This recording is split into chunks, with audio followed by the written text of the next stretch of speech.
B'siyata d'shmaya, we're going to learn Moed Katan Daf. We're going to start on the very last word of Daf Chof Amud Beis. Tonu Rabbanon. Ve'elu kroin, this is a brayse, Masechet Moed. Ve'elu kroin she'ein misachin. The following are people who do kriya, they rent their garments because they're in mourning, and ein misachin, they're not allowed to entirely and properly fix and permanently re-sew and fix the garments.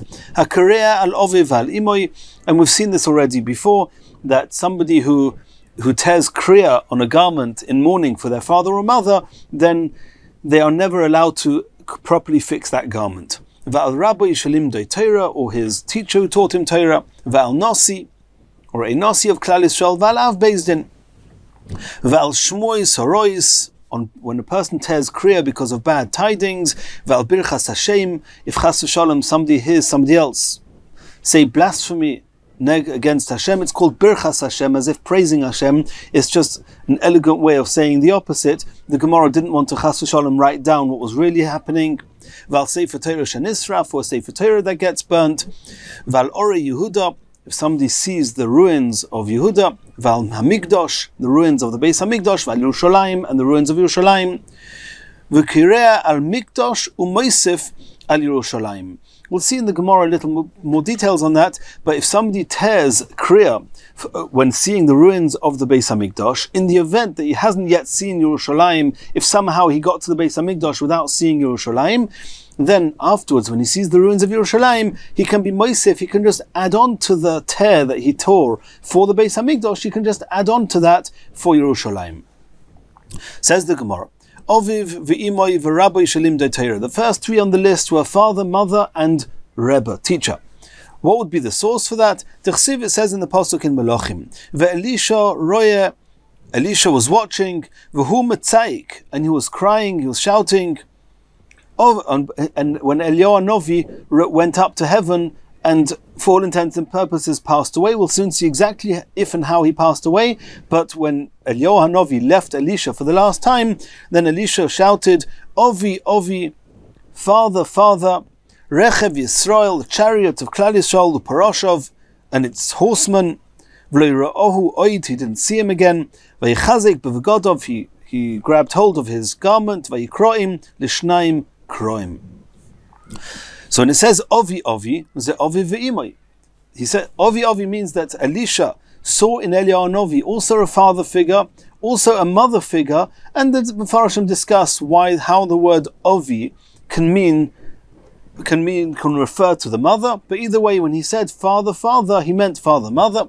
Rechev Yisrael Parashov, when he added on that Eliyahu Novi was a Rechev Yisrael, the chariot of Klal Yisrael Parashov, and its horsemen, Zer Rabbi, this is talking about he was associating and relating to Eliyahu Novi as his teacher, Shalim Doi Torah. My mashma, why would you say that the Rechev Yisrael Parashov is alluding to the fact that he was his teacher? Could the Metargim Rav Yosef, as Rav Yosef was Metargim, he translated and explained this pasuk. Rebbe, teacher, the Tavlahin li Yisrael B'tzloisei, who was beneficial for Klal Yisrael, in his tfilos, in his davening, mirasichin uproshim, more than chariots and horsemen. So you see from there that in this pasuk is alluding to the fact that Eliyahu Novi was his teacher. V'loi misachin minalon. This whole brayse we started with is those people who tear kriya and they do not be ma'acher, they do not fix the garment. So we know now that there's a concept of mourning for Ovi, and Rechev Yisrael Parashov, which is father, mother, and teacher. But where do you see from there that you don't fix up the tear? T'chsiv, because it says in that same pasuk, we read it, Vayachazek b'v'godov, he grabbed hold of his garment, Vayikroim, and he tore it Lishnaim into two, Kroim, two tears. The Gemara says, Mimashma shenemar, from the fact that it says Vayikroim, that he tore it, Ein yodea l'shelishnaim, do not know that it's torn into two. Whenever you tear something, then the two halves, the two sides are split. What it means to say is Vayikroim, he tore it Lishnaim, and it should always remain apart, which means never fix it properly. This is the source that Ovi, Rechev Yisrael Parashov, which means father, mother, teacher, may never fix the tear. Omale Rish Lakish Rabbi Yochanan. Rish Lakish asked Rabbi Yochanan, I don't understand. Eliyahu Chayhu. Is Eliyahu Novi not considered that he's still alive? Why did he tear Kriya at all? Eliyahu Novi didn't die. Omale. So Rabbi Yochanan said to Rish Lakish, since it says in that same pasuk that we read, that he didn't see him again, it's true he went up to heaven without having passed away. He went with his body up in the chariot of fire to the heaven. But Legabe today, as far as Elisha was concerned, Kameis Domi, he was like disappeared, never to come back, and therefore for Elisha it was considered as if his Rebbe had passed away. Let's move to the next part of the Brisa. Who else does one tear on and not fix the tear? After father, mother, teacher is Al Nasi, Va'av Bezdin, Ushmo Yisrois. For the Nasi, the leader of Klal Yisrael, the Av Bezdin, and on bad tidings. Ninolon, where would we know that from? It says in a pasuk in Shmuel. It says, Vayichazik David bevgodov. David grabbed hold of his clothes, Vayikroim, and he tore them. V'gam kol anoshim ashiitoi. And also all the men that were with David, they also did the same, they tore their clothes. Vayispadu, they lamented, Vayivku, they cried, Vayotzumu ado erev, and they fasted till the night. Al Shaul, over Shaul, Val Yonason Benoi, and on the son of Shaul, Yonason, Val Am Hashem, and the nation of Hashem, Val Beis Yisrael, and on the entire Klal Yisrael, Kinoflu Bacherev, they fell to the sword. So it mentions here that they all were Vayispadu, Vayivku, Vayotzumu, on who? Al Shaul, says the Gemara, Shaul's a Nasi. Shaul had the status of a Nasi. Yonason says that it was Al Shaul, Va'al Yonason Benoi. What was Yonason Benoi? Ze'av Bezdin. He was the head of the Bezdin. Al Am Hashem, when it says that they cried and they mourned over the nation of Hashem, Va'al Beis Yisrael, Elu Shmo Yisrael, these were the bad tidings that came to David and his men, that was also source for them to tear their clothes. Omale Rav Bar Shvo le Rav Kahana. Rav Bar Shvo said to Rav Kahana, Va'ema ad dehavakulu.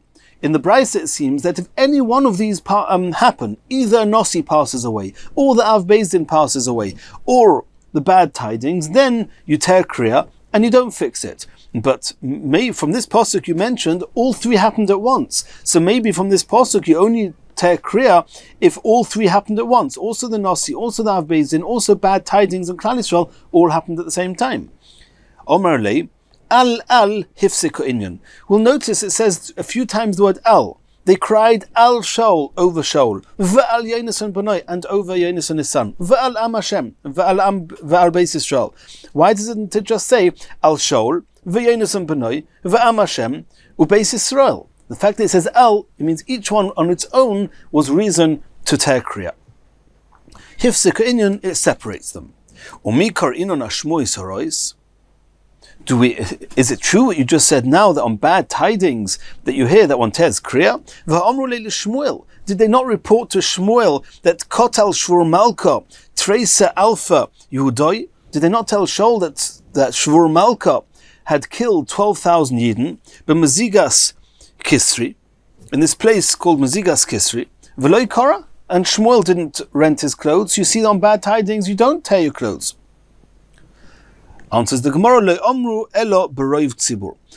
On what type of Basura Yisrael, what type of bad tidings does one tear Kriya? Not when it happens to a lot of people, when it happens to the majority of the congregation. Ukamaisa Shahaya, like it was by Shaul, that most of the Tzibur were affected by the casualties of that war, and therefore, since most of the community were affected, therefore it says Va'al Beis Yisrael, Va'al Am Hashem Va'al Beis Yisrael Kinoflu B'cherev, and therefore those types of Basuras Rois, they would tear Kriya. Asks the Gemara, Umikotel Shvur Malka Yehudoi? Did Shvur Malka actually kill Yidden? Did Shvur Malka not say explicitly to Shmuel, Tasili, I am deserving of a reward,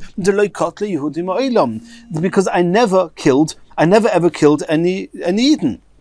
Says the Gemara, Hosam inhu gormul nafshayu. Over there, those 12,000 that were killed, they were deserving it. They caused it by themselves. The Omar Rabbi said that Lekol Yaseire de Mazigas Kisri Poka Shura Dulutkia. From the noise of the harp strings in the place of Mazigas Kisri, the walls of Dlutkia cracked, which means that when there was a rebellion against Shur Malka, the people in that place, they were rejoicing. And that's why they were deserving of being punished. What Shur Malka had said was that I never killed a Yid just like that for no reason. So we see in this pasuk of David by David HaMelech and Shmuel, there where it speaks about Vaychazik David b'vgad v'yikroim, there we see those Nosi, Av Beis Din, and Shmois Rois. What's the next thing in the Brisa? Al Birchas Hashem. If somebody Chas v'Shalom hears somebody saying a curse to Hashem, one has to rent one's clothes. Minalon, what would be the source for that? T'chsiv, it says in Malachim in the pasuk, Vayovoi El Yokim ben Chilkiah Asher al Abayis, that Eliakim ben Chilkiah, who was in charge of the palace, V'Shevno HaSofer, and Shevno the scribe, V'Yoyoch ben Osaf Hamazkir, he was the recorder, El Chizkiyo, they came to Chizkiyo, Kru'ei Begodim, they had rent their clothes, Vayagidu lo divrei Rav Shoki. And over there, the reason that they had torn their clothes is because they heard somebody who was Mavorech es Hashem. Tonu Rabbonon, we learned in a Brisa regarding hearing somebody cursing Hashem, Echot HaShemea, the person who heard the curse being said, Ve'echot HaShemea mipi HaShemea, when the person recording what he had heard, then the person listening to that, and for the first time hears those words being repeated, Chayev Likroya, also has to tear kriya. V'ho'edim einon chayovim likroya. But the witnesses themselves who are coming to testify that that person said such and such and such, then even though the people listening to the Eidim, they are hearing it for the first time, it's Shemea Mepia Shemea, they have to tear kriya. The Eidim themselves do not need to tear kriya. Shekvar koru b'shah sheshamu, because when they heard it originally, they're ready to kriya. They don't need to tear kriya again when they have to repeat it. B'shah sheshamu mayhava. The Gemara asks, so what? That they already heard it initially from the person who said it from his mouth. Hokoshami hashta. Now that they have to repeat it, then they're hearing it again. So why should they not have to tear kriya again? Just because they already tore kriya once? Says the Gemara, Lo yisal kedaitoch, don't entertain that thought. It says in the pasuk in Malachim, Vayihi kishmoya hamelech Chizkiyo. When the Melech Chizkiyo heard what had been said, Vayikras begodov, then he also rent his garments, Vayiskas basok, and he covered himself with sackcloth, Vayovoy beis Hashem. So you see from there that the pasuk says that Kishmoya hamelech Chizkiyo Vayikras begodov, that only the Melech, only the king Korah tore his clothes. V'heim, but the people that told him about it, loy koru, they didn't tear their clothes because they had torn their clothes already. So you see from the pasuk that a person who hears somebody cursing Hashem only has to tear kriya when he first hears it, not when he repeats it again. V'loy misachin minolon.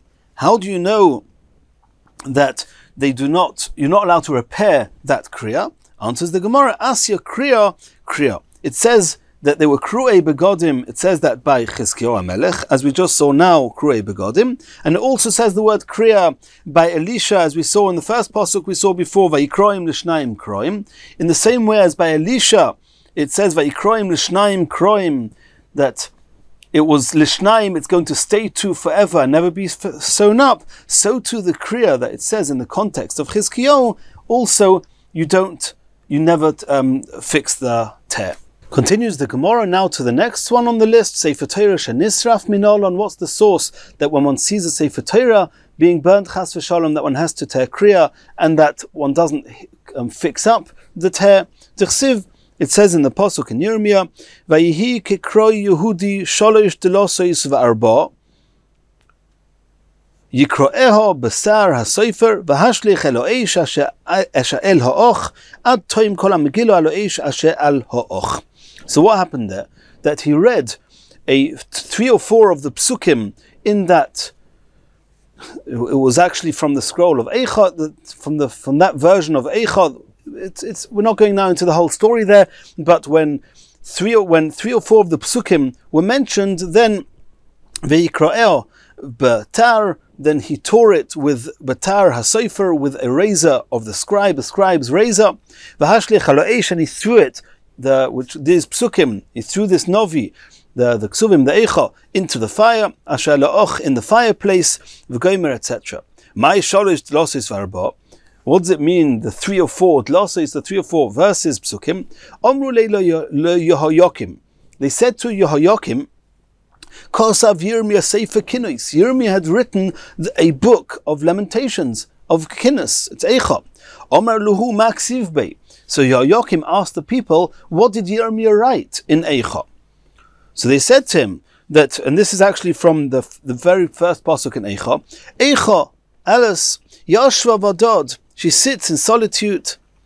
Omar Luhu. So Yehoyakim said, okay, Ano Malka. I'm not so bothered, it won't affect me. Omruloi, they said to him, the next pasuk says, Bochi sivke balaylo, that she's going to cry very much at night. He answered back, Ano Malka, I'm the king, it's not going to affect me.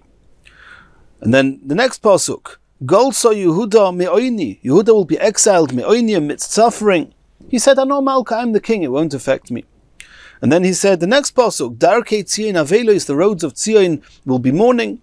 Ano Malka, it won't affect me. Hayut Tzoreo L'roish, that's the next pasuk Hey, that the Tzoreo, the enemies, are going to become masters. Omaluhu Man Omro. Hey, he's getting nervous already. If the enemies are going to be masters, that means he's not going to be the king anymore. He's going to be overthrown. So he says, just a minute, who wrote this? Who said? Ki Hashem Hoiga. They quoted the pasuk.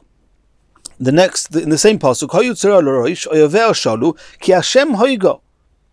Al Roif Peshoel, because of the many sins. Miyad Kodar, he cut out Kolas Koris Sheba, all of Hashem's names he cut out. V'sorfon Ba'esh, and there's a discussion whether, because in the pasuk it seems he threw the whole Megillah into the fire. Here it says that he threw just Hashem's names into the fire. But either way, Sorfon Ba'esh. V'hainu D'chsiv, and that's what it says in the pasuk in Yirmiyah. V'loi Pochadu, they didn't fear. V'loi Koru es Bigdeim Hamelech v'chol avod, of the king and his servants did not tear their clothes. Hashoimim is kol advorim ha'ile. So what do we see from there? That Yirmiyah was complaining that the people who witnessed this, they witnessed the Torah being burnt, didn't tear their clothes. Mechlal, we deduce from there, to boil a mikra, that they should have torn their clothes. Omalei of Papa Labaya.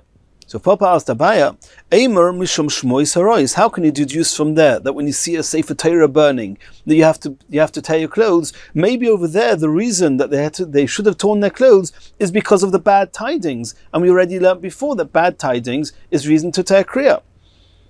Omarle shmois rois bahi shaita mihava, because there were no bad tidings yet. This was just a prophecy that if you don't do tshuva, this is what's going to happen. But there were no bad tidings happening just then, and therefore it would not have been included in the bracket of Shmois Rois. Omer Bchalboy Omer of Huna. Haraya Sefer Torah Shenikra. If somebody sees a Sefer Torah being torn, some explain it means being burnt. Chayev Likroya Shtei Kriyos, he has to actually rent his clothes 2 tears.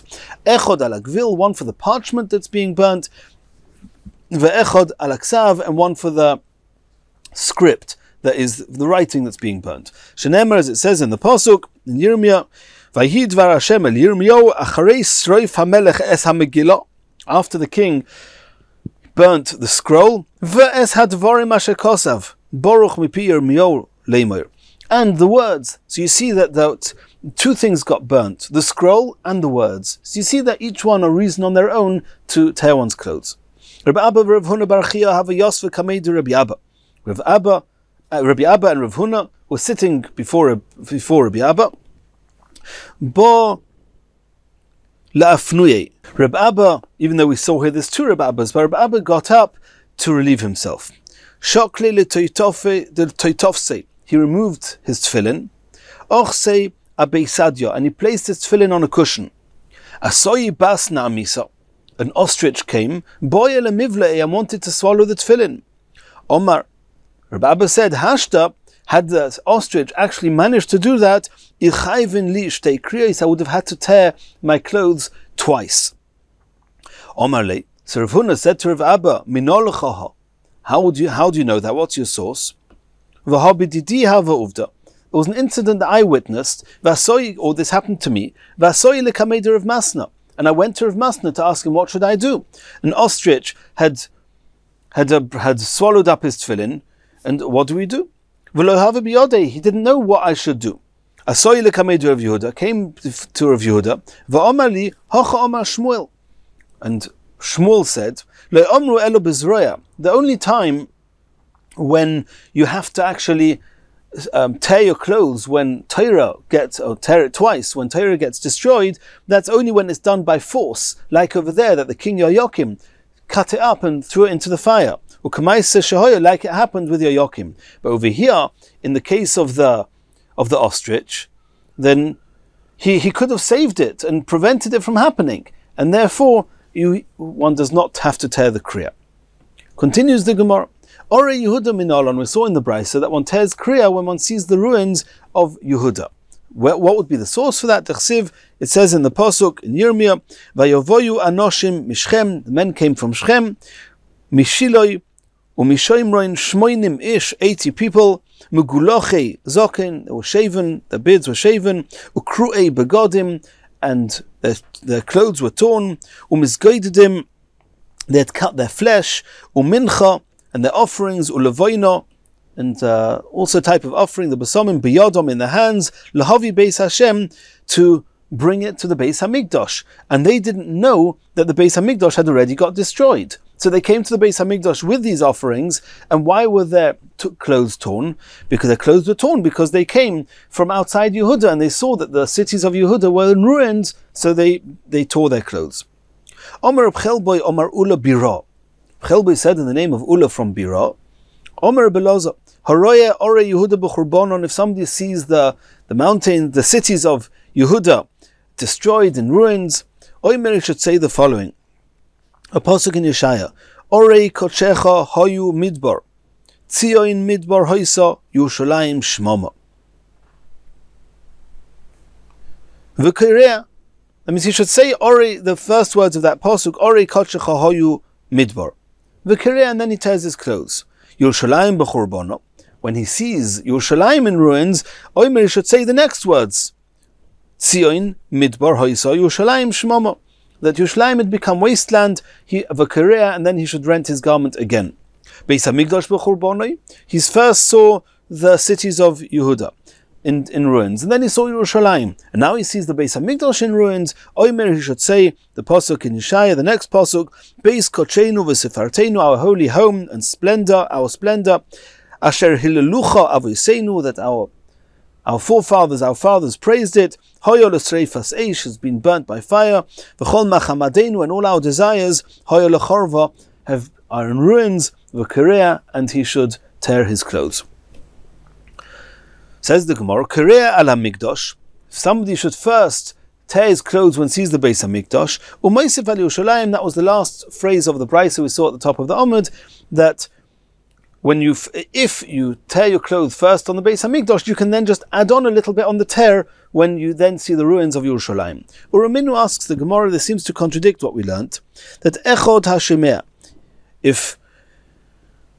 after the Beis HaMikdash is destroyed, somebody hears about the Churban Beis HaMikdash, he just hears about it, he has to tear his clothes. Ve'echod HaRoya, and even much later, always when one sees the ruins of the Beis HaMikdash, then one has to tear kriya. Kivan she'egia le'tzayfim, the Brisa says when you reach the place of Tzayfim, it was a place that was named that way, it was a place you could see Yerushalayim from there. Kriya, you see Yerushalayim, then one tears one's clothes. V'kriya al mikdash b'fnei atzmoi, v'al Yerushalayim b'fnei atzmoi, and he tears his clothes independently for the Beis HaMikdash and for seeing Yerushalayim. And it seems from here that one has to tear a separate tear for Yerushalayim b'fnei atzma and for the Mikdash b'fnei atzma, contrary to what it said in the Brisa at the beginning of the Amud, that Kerei al Mikdash u'meisif al Yerushalayim. Answers the Gemara Leikashri, it's not a question. If you encountered the Beis HaMikdash even before you saw Yerushalayim, for example, you went into Yerushalayim in a box, in a chest that you couldn't see out of it. He didn't see Yerushalayim till the Beis Hamikdash. Then he sees the Beis Hamikdash. Then you can just add on the tear for Yerushalayim. But if you just came towards the Beis Hamikdash normally, and you saw Yerushalayim before you saw the Beis Hamikdash, hard poga Yerushalayim bereishu. When you first see Yerushalayim and then the Beis Hamikdash, then you have to have a separate tear for Yerushalayim and then a separate tear for the Beis Hamikdash. Tonu Rabbanon v'chulon Roshoin l'shoylelon. For all those that need to tear their clothes, they're allowed to l'shoylelon. They can temporarily repair it. L'moylelon, they can fold over the edges of the tear. Or l'lokton, they can gather the threads together. V'lasoison kamin sulamois, and you can make it like a ladder, very distant stitches, very far away from each other, ladder-like stitches. Avaloila achoison, but not to mend the garment properly. Omer of Chisda. Rav Chisda said, what is the definition of a proper mending that you're not allowed to do in those cases that we've been discussing? Be'ichui Alexandri is the type of mending that they do when they fix a tear in Alexandri. That's an absolute repair, an absolute mend, and one's not allowed to do that. Tonu Rabbanon. Hakirea mitoich hashlol, mitoich hamalal, mitoich haleket, mitoich hasulamois, lo yotza. If you had a garment that you once did kriya on, and then as we saw, that at some point you're allowed to gather it together, fold it together, make some temporary stitches, or a ladder type stitches, that you're allowed to do. And then you have to chas v'shalom tear kriya again, then you're not yotza. You don't fulfill your requirement by just reopening those stitches and tearing in the same place again, because for all intents and purposes, the old tear is still there. It was never mended, so you haven't made a tear. However, in the case of, if you had a garment that was torn and then it was properly mended and properly fixed, then yotza. Now to make a tear in a fully mended garment, then that's called a new tear. Omer of Chisda again said, Ube'ichui Alexandria is talking about when it was repaired on the level that they used to in Alexandria, which is the absolute mending of a tear. Tonu Rabbanon, Roshoyi lahoivchoi lemata ula'achoisoi. You're allowed to put the tear towards the bottom of the garment, and then you can mend it. That means all the while that the top of, when we've learnt that the kriya has to be done on the top of the garment. If the top, all the while it's at the top, you're not allowed to mend it. However, the Tanakama here says, if you turn the garment upside down, and now the tear is at the bottom, and the neck is on the other side, then what was the hole at the bottom is now the hole at the top, then now that the tear is at the bottom, you can repair it. Rav Shimon ben Elazar says, no, you're not allowed to repair this tear at all.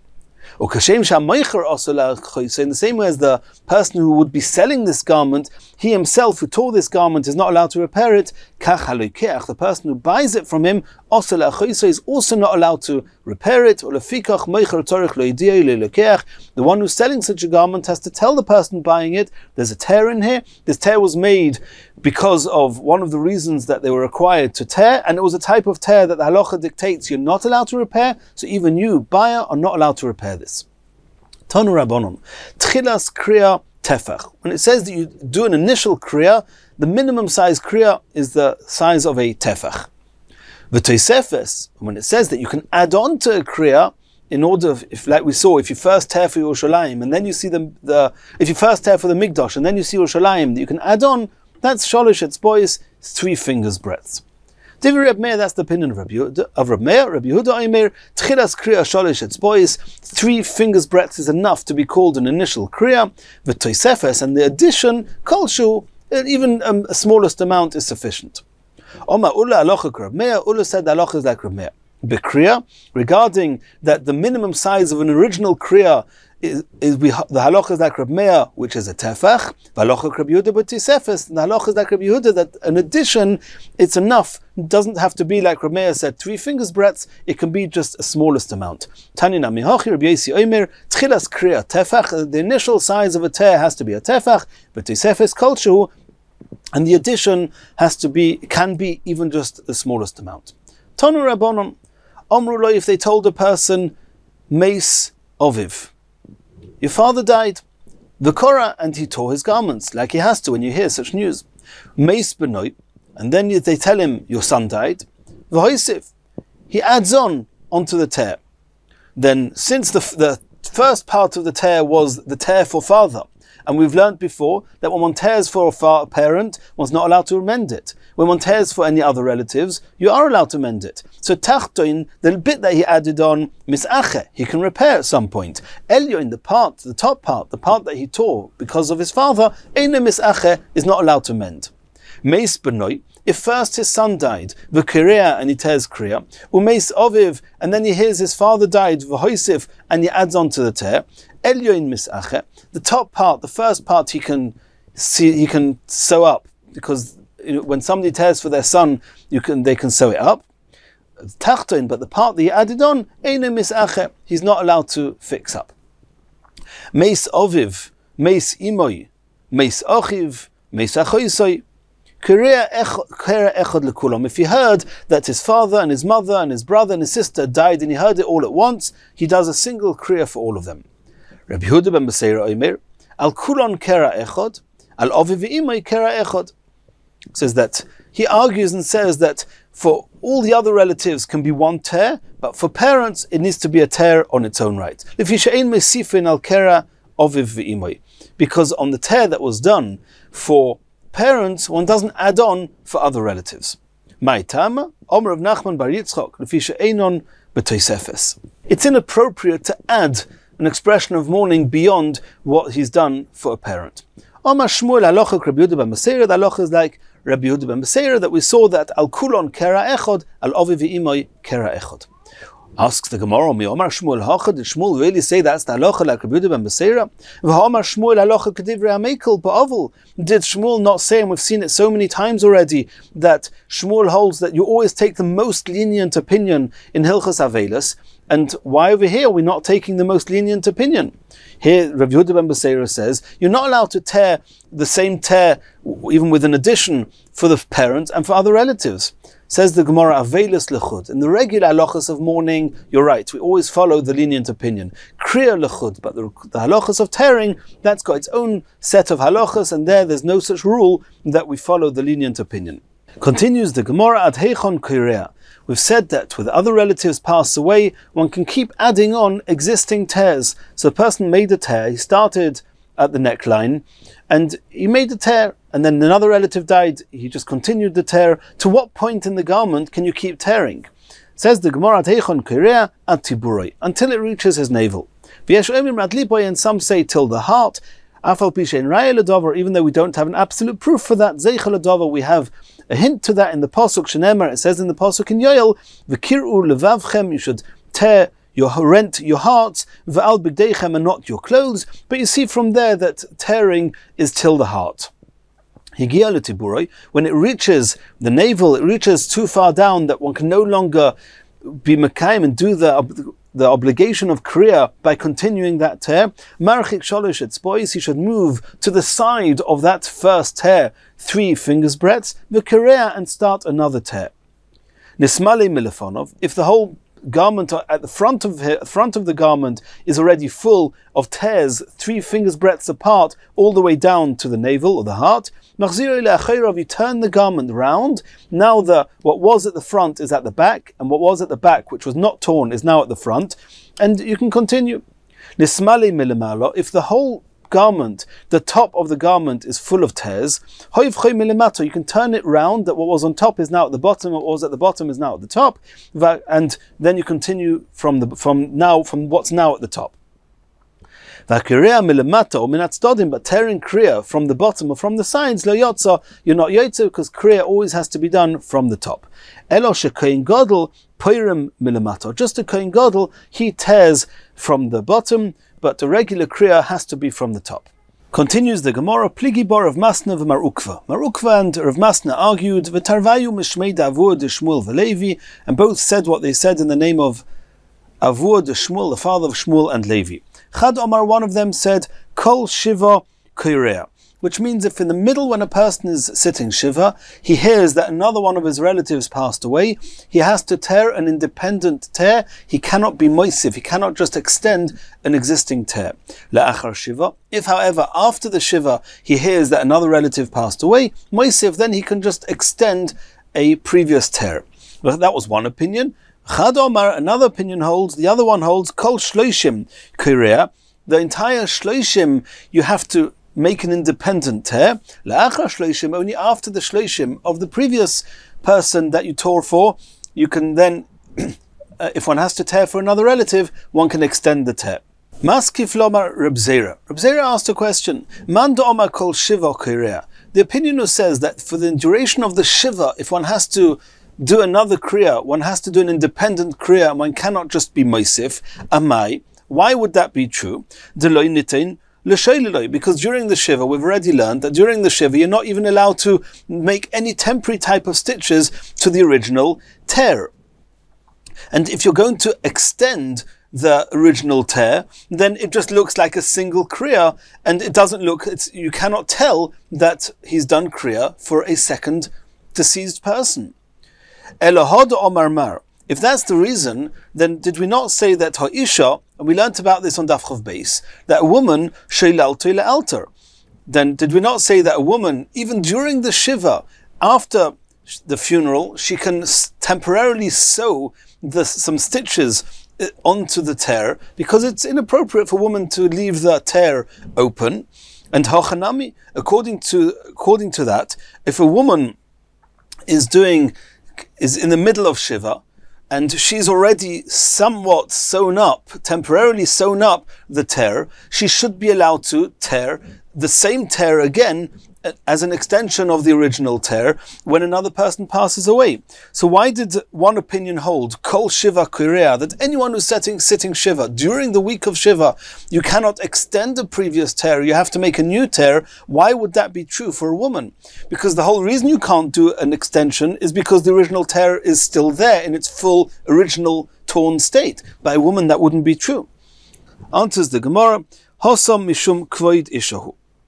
Over there, the only reason that she's allowed to stitch together somewhat, a temporary type of stitching, but stitch together the tear, a woman, is only because of Kvoid Isha. It's indignity for a woman that she shouldn't be walking around like that. But it's not because the level of mourning is any less, and therefore, even for a woman, we do not, when she has to make another tear during the Shiva, she has to make an independent tear. Says the Gemara, Manda Omar Kol Shloishim Kirea. That second opinion that says that during the whole Shloishim, if a person is mourning for a different relative, they have to do a new independent tear. Amai, why would that be true? That opinion holds that even during the Shloishim, after the Shiva, one is allowed to sew up the tear temporarily. But after the Shloishim, one's allowed to do a permanent fixture, a permanent mending of the garment. So this opinion holds that all the while you're not allowed to make a permanent fixing, a mending of the garment. All that while, if one has to tear Kriya for a different relative, one has to tear an independent tear. But if that's true, then if somebody tore a garment because they were mourning for their father or mother, we've already learned that you're not allowed to ever mend it permanently. Are you not going to say, according to this understanding, they should not be able to extend the tear even after the Shloishim? If the whole reason that according to that opinion, that till Shloishim, till the end of Shloishim, you cannot extend the tear is because of the fact that you're not allowed to mend it permanently, then if the original tear was for a parent that you're never allowed to mend it, then the prohibition of not being allowed to extend that tear should remain forever. And that's not what they said. They just said after the Shloishim, that second opinion holds, after the Shloishim you can extend the tear. Says the Gemara, Hasam Mishum Kvoid Avi Ve'imayhu. According to the letter of the law, one would assume that after Shloishim, even for a parent, one is allowed to fix the garment. It's just in honor and respect to parents. We say that they should never mend the garment. But since it's just in honor and respect for the parents, and it's not from the halachas of avelus in and of themselves, therefore, even with those garments that are not allowed to be ever repaired, for example, they were torn for a father or a mother, one is allowed to extend it after the shloshim. Continues the Gemara, Tanu Rabbanon. Hayotze bebeged korua lifnei hamis. If somebody is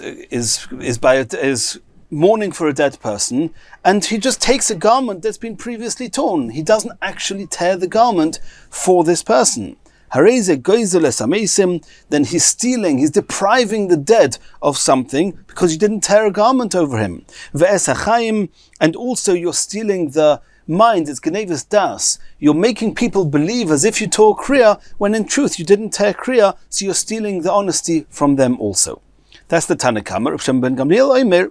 If somebody says to his friend, can I please borrow your cloak? And I'll go and visit my father, who he is sick. He went, and his father died. He's allowed to tear the garment, he has to tear kriya. And he's allowed to then afterwards repair it. And when he comes back home, he can give back the cloak, and he just has to pay the difference between having received a cloak that was fixed and a cloak that was torn and repaired. But if he didn't tell the person he's borrowing it from that he's going to visit his sick father, don't touch the garment. It's not yours to tear.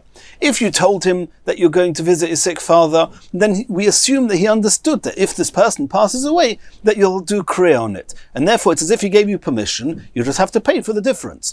But if you didn't tell him, you cannot assume that he gave you permission, and you're not allowed to tear his garment. Tonu Rabbanon, Choyle Shemeis Leimeis. If somebody himself is sick and one of his relatives passed away, we do not notify him that his relative had passed away. He may go out of his mind from it, and it will harm his health and endanger his health, and therefore one should not tell him. One shouldn't tear kriya before him. And we try to quiet the women from lamenting mifonov in front of him. And another halacha, a young child, even though a young child is exempt from the halachas of mourning, however, in order that the people around him should grieve over the person who passed away, then it arouses grieving when you see a little child with rent garments. Therefore we rent the clothes even of a small child. And one tears one's clothes if one's father or mother-in-law passes away, not because he himself is in mourning, rather in respect for his wife. His wife is in mourning, mourn with her. V'omer of Papa, Tana ba'evil Rabasi, we learnt in the Brisa called Evil Rabasi, whilst a person is sitting shiva, he should not carry a young child in his lap, because it will cause him to laughter. That's what happens when you have a little child on your lap. And he'll be disgraced. People will look at him and say, it's inappropriate. You're mourning for a close relative. What are you laughing around for? And therefore it's inappropriate to carry a child whilst sitting in shiva. And in Mirz Hashem, in the next shiur, we're going to continue from here.